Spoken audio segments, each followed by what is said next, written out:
Hi, it's Ellie. You found the Hidden Grove, and today I'm doing a VR to Ascension Waves, and it's the Romantic Dex tag. And I thought this was appropriate for Scorpio season because partially when I think of Scorpio energy, I think of sexuality and desire and those sorts of themes. So I'm doing the Romantic Dex tag. Some of these decks I'm a bit unsure why I chose them, and I'm also unsure if I agree with myself here. We'll talk about it.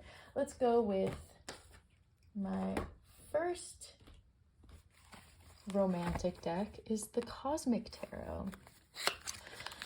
This deck was a gift from one of my very, very good friends, a birthday gift, and I just think it is romantic because I feel like, well, here's the Lovers. I feel like most Lovers cards have a era of romance, but because this deck features a lot of dancers, and I feel like dancing, especially dancing like ballet and the type of kind of motions that are showcased in this deck feel very romantic to me.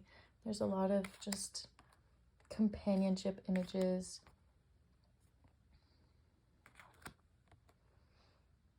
I don't know, this guy looks like he's maybe searching for a long lost love. See, this is what I mean by these dancer images with the long limbs and the bodies interwoven with each other. All these dancers, it feels very romantic to me. So yeah, there is the Cosmic Tarot. This is a great everyday reader. It's very straightforward. I feel like there's something even romantic about the outfits people are wearing. This on the Queen of Cups. These are pop culture, like some of these are pop culture references in here, but none that I recognize. I would like to know what they are maybe, but I like the deck even without knowing. So that's the Cosmic Tarot.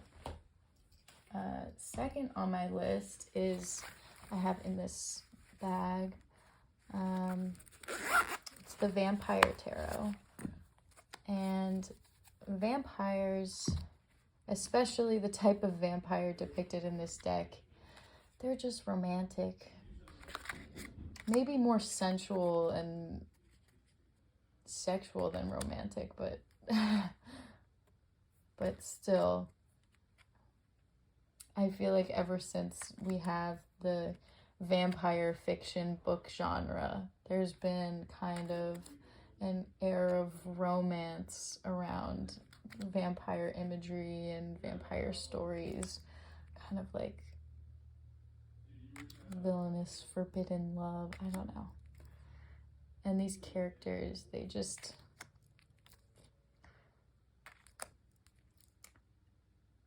yeah, romance. There's our Sun card, quite romantic. And I feel like this is a very like Scorpio romance. You know, it's not like sweet, gentle romance. It's intense and emotional. There's the Vampire Tarot.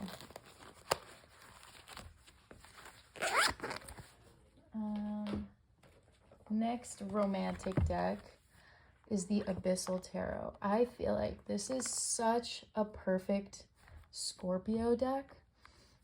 People often say that Scorpio is like the fieriest water sign, and I definitely agree with that. And this deck, it's all underwater photography, but I get that fiery energy from it. And I call it romantic partly because of the way that the bodies seem to move in the water. But there's something so like sensual about this and fiery, and like I say, it's the fiery water, and it's very, what is it? Somatic. Like, I feel like it's a sensory, it evokes like sensory experience. First of all, the feeling of being underwater, but second of all, like skin touching skin and grabbing, and the feeling of moving through water, how it almost feels kind of heavy on you. And maybe that's what romance is, a heavy movement through different physical experiences. There's this fiery water I'm talking about. Wow, I'm getting philosophical. But yeah, this is the second on my romantic decks list.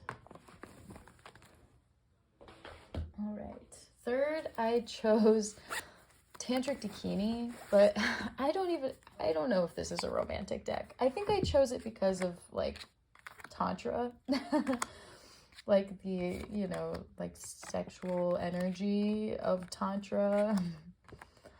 But I actually think that this is not a choice that I like. Never mind. Disregard.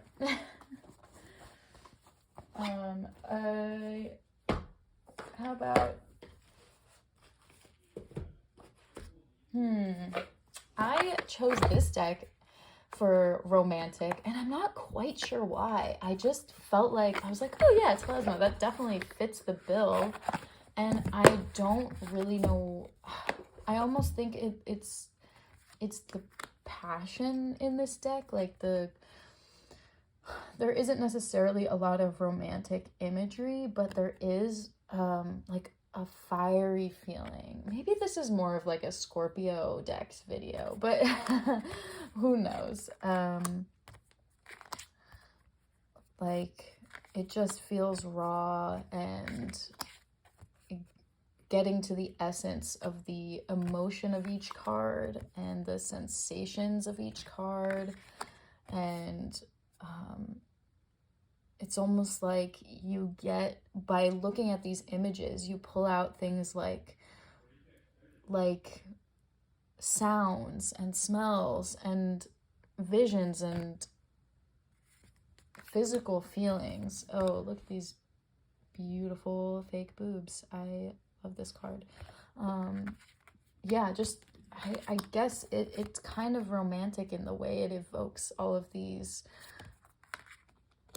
senses, and I stand by this choice for a romantic deck. It's very scorpionic.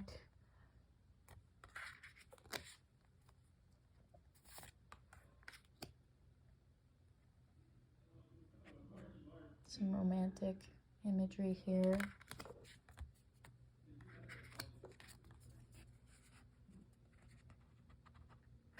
Yeah, that's the Telesma Tarot.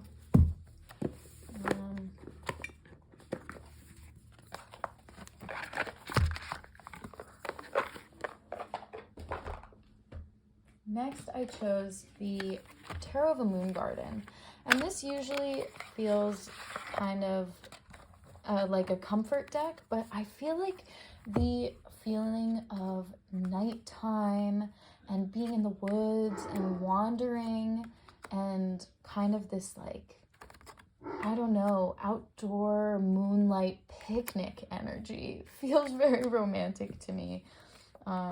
There's another version of this deck out without the borders, but I love borders on decks. I am a border person, so I'm happy I have this edition. Even though the borders are pretty large, but I still prefer it. But yeah, that nighttime moonlit wander through the woods with a picnic basket, that feels like fantasy and romance, and I love that. This is more of like a first love romance, you know, like a sweet romance. The opposite of the romance of the Vampire Tarot. Or Tarot of Vampires, it is. Okay, next I chose the Wild Goddess Oracle. I don't know why. When I chose the deck for this tag, it was more just like, I don't know, it was kind of more of an intuitive pick of cards. This, I think, is more of like a feminine power deck, but personal romance, romance with oneself, romance with the facets of oneself. It's almost like a dating yourself deck. How can I learn all of the parts of me that are inside? How can I give gifts to myself? Things like that. Yeah, so it's a personal romance with all of the different parts of yourself. Dating, yeah. Okay. That is Wild Goddess Oracle. Whee!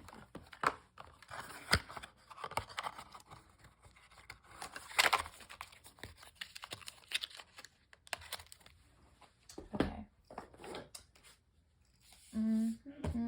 Next I chose the Margaret Peterson Tarot, and it's still in order because I put it back in order because I thought I was going to use it. I have a like a kind of cleansing practice of putting my decks back in order before I set out to use them for a period of time, and I was going to use this one, but then I never did. But this deck is romantic, I think, because of the red borders.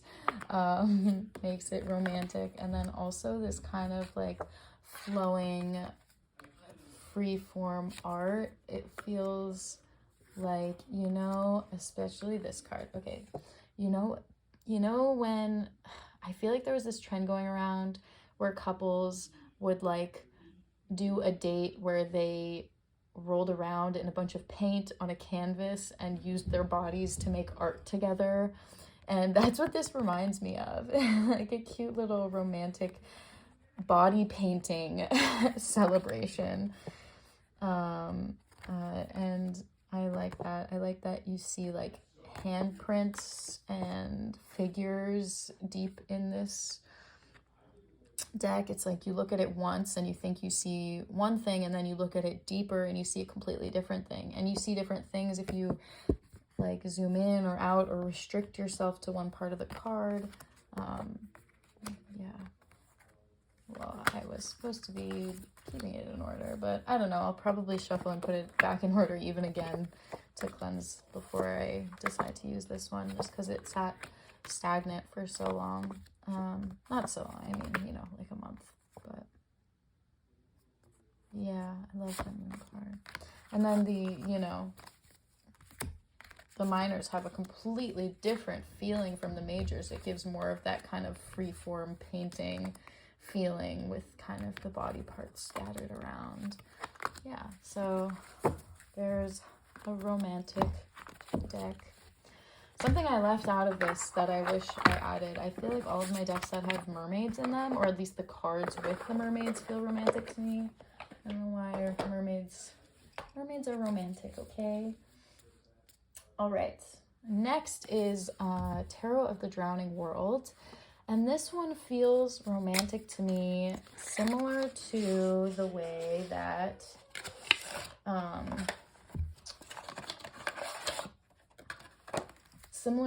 that Tarot of a Moon Garden feels romantic. It feels like a giant cornucopia picnic basket dumped into a lake. And it's like, okay, it's like you're on a date and your date brings you a beautiful bouquet of flowers and a bunch of food put together in a picnic basket, and maybe you walk around a garden and pick some flowers, and then in a spurt of passion, you come across a lake and just decide to go for a swim with all your things. And you dump your picnic basket in the water and you let the flowers float across the lake. And I don't know. And then you realize that he brought plates and they're floating too. I had this image when I was choosing this deck of like your picnic gone into the lake. And this is also a photographic deck, similar to the Abyssal Tarot, but it's a lot more, I feel like staged and set up very intentionally. So not so similar to the image I was describing of flinging all of your things into a lake, but still, if you, that's, sorry guys, I don't know. Yeah, so this is the Tarot of the Drowning World. It's the same people who do the Carnival at the End of the World tarot. I really like this deck.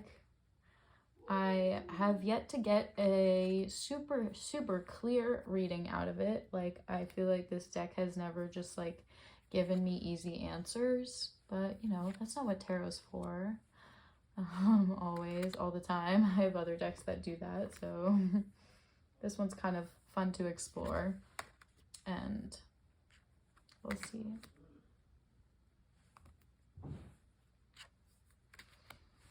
Yeah.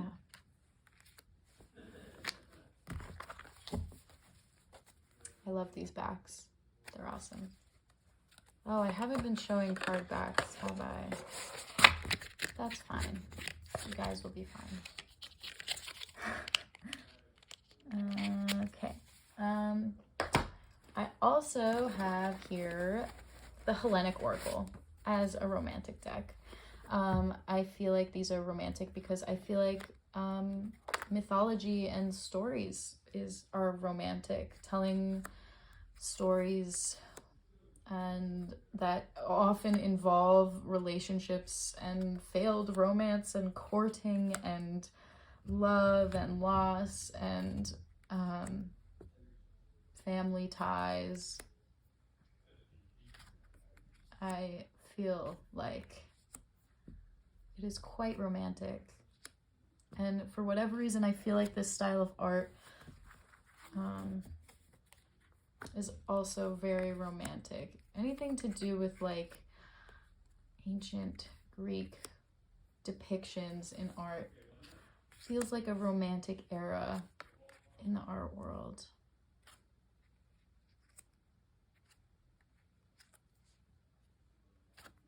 So yeah, this is one of my romantic decks.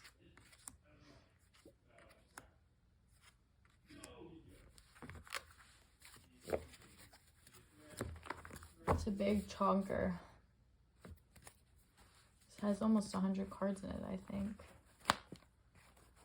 Maybe over 100. But I always drop it when I shuffle. Okay. Last deck I have. I don't know if I agree with myself on this one. And the more I think about it, the more I feel like it isn't romantic. But I'm going to show you anyway. Is the She-Wolf Tarot. And I got this secondhand off of Marketplace. I hadn't thought about getting it before because I've always really loved the Serpent Fire Tarot, and I was like, oh, I have that one. I guess this might be similar. It's not so similar, and I'm still deciding how I feel about it. I don't think it's romantic. I guess I chose that because of the pink. I actually think it has more to do with personal power and feminine power and journeying into the self and mystery and individuality. So I take it back that this is a romantic deck. I don't think so. But it is very pink. And I guess that evokes romance. This is not the edition that's currently being sold. It has these different backs. I think there are some different cards. I know one card that is different is the Divine Masculine card, which is the Emperor in this deck. This deck has, I think David Bowie is the Divine Masculine card, which is, it's weird because I don't think there's any other like pop culture imagery in this deck, and then there's just like a David Bowie. I'm still figuring out how to use this deck for myself. It's pretty new to me, and like I said, I really love the Serpent Fire Tarot, so I haven't yet found a reason why this would replace that one for me. But I'm going to work with it longer and see. Yeah, but not romantic. So again, disregard. Yeah, all right. That's all I got for you. Happy Scorpio season. And bye-bye.